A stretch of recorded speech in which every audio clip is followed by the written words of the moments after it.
हमारे चैनल ज्ञान the treasure subscribe करने के बाद आप ये बेल आइकन दबाएंगे तो हमारे जितने भी अपलोड्स हैं, जितने भी पॉपुलर अपलोड्स हैं, वो आपके पास ऑटोमेटिक मिलते चले जाएंगे।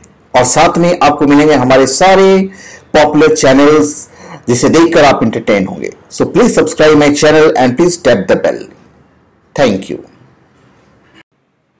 आप सबका हमारे चैनल पे स्वागत है और हम आपको बताएंगे कि मानव शरीर की उत्पत्ति का रहस्य किस उपनिषद में बताया गया है और उस उपनिषद में क्या क्या रहस्य बताए गए हैं।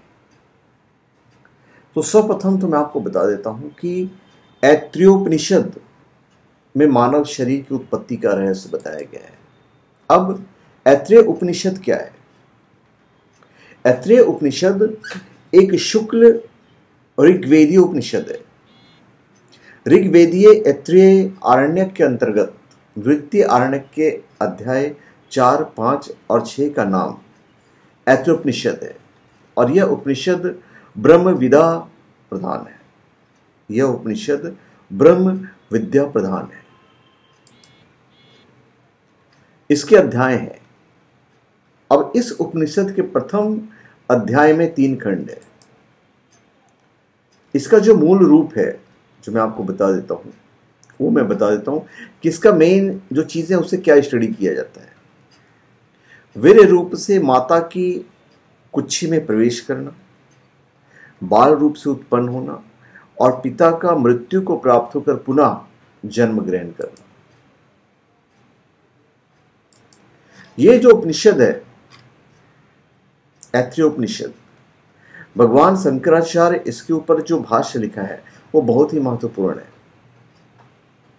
इसके उपोद्घात भाष्य में उन्होंने मोक्ष के हेतु का निर्णय करते हुए कर्म और कर्म समुचित ज्ञान का निराकरण कर केवल ज्ञान को ही उसका एकमात्र साधन बतलाता है।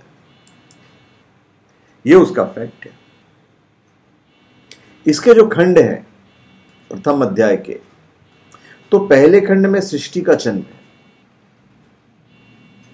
दूसरे खंड में मानव शरीर की उत्पत्ति और तीसरे खंड में उपास्य देवों की क्षुधा तृप्ति के लिए अन्न के उत्पादन का वर्णन किया गया है।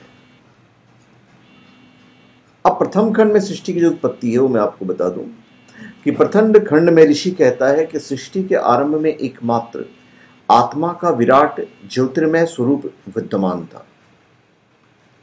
तब उस आत्मा ने विचार किया कि सृष्टि का सृजन किया जाए और विभिन्न लोक बनाए जाएं तथा उनके लोकपाल निश्चित किए जाएं।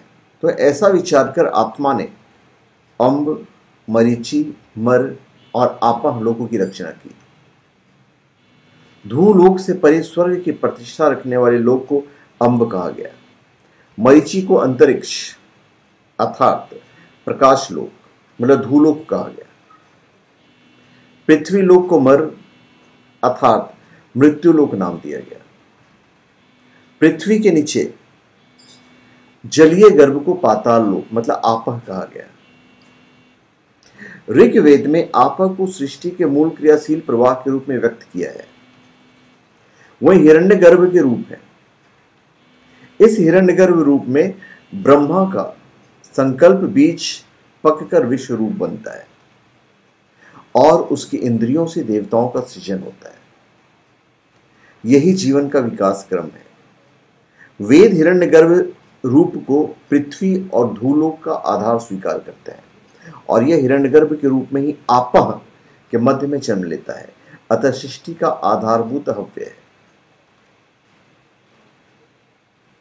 अब मानव शरीर की उत्पत्ति, द्वितीय खंड में मानव शरीर की रचना का उल्लेख किया गया है। परमेश्वर द्वारा रचे गए अग्नि आदि देवता इस महासृष्टि के अनंत सागर में डूबने उतारने लगे। परमात्मा ने उन्हें भूख प्यास से मुक्त कर दिया। तब देवों की याचना पर परमात्मा ने मानव शरीर की रचना की। यह मानव शरीर उनके लिए आश्रय स्थल बन गया। अग्निदेव वाकेंद्रिय के माध्यम से मनुष्य के मुख में प्रविष्ट हो गए।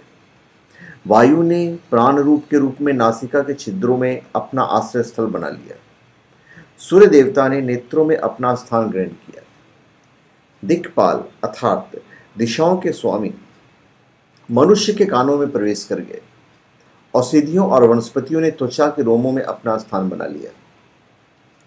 चंद्रमा मन के रूप में हृदय में प्रविष्ट कर गया और मृत्यु देवता अपान वायु के रूप में गुदा मार्ग से शरीर में प्रवेश करके नाभि प्रदेश पर स्थित हो गया।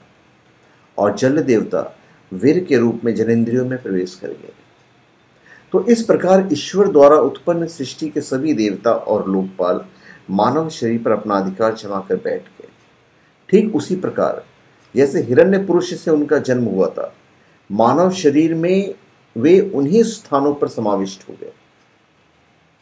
उनकी भूख प्यास भी उन्हीं अंगों के माध्यम से पूरी होने लगी। वस्तुतः भूख प्यास का कोई स्वतंत्र अस्तित्व नहीं है। यह विभिन्न अंगों अवयवों में स्थित देव शक्तियों के साथ ही संयुक्त है।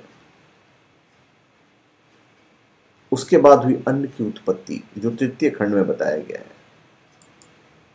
पर इस वीडियो में हम सिर्फ और सिर्फ मानव शरीर की जो उत्पत्ति है उसके बारे में हमने आपको बताया है। तो धन्यवाद, आप सबका हमारे चैनल पे स्वागत है। आप हमारे चैनल पे सब्सक्राइब करें और अपने कमेंट दीजिए, और हम चाहेंगे यदि आपको हमारी वीडियो अच्छी लगे तो आप उन्हें शेयर कर दीजिए। धन्यवाद।